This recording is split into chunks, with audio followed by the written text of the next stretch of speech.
Hello, my name's Sam. I'm a hack Sam. club leader in not so sunny Singapore right now.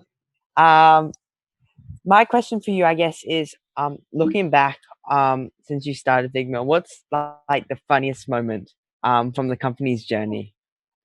One funny moment. I don't know if this is the funniest moment. One funny moment for me personally was uh, this kind of. I thought about this after the music question.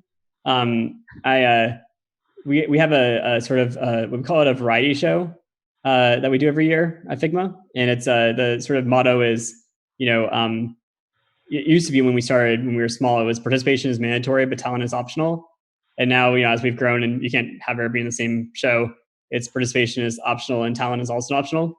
And Anyway, but I try to do a performance every year, and this last year I did a rap. I did Alphabet Aerobics by Blacklicious, and it was fun because no one had ever seen me rap before, and I'm not that great, but like at the same time it's a hard one, and definitely people were like we're just kind of like had really funny reactions, which I thought was funny at least. So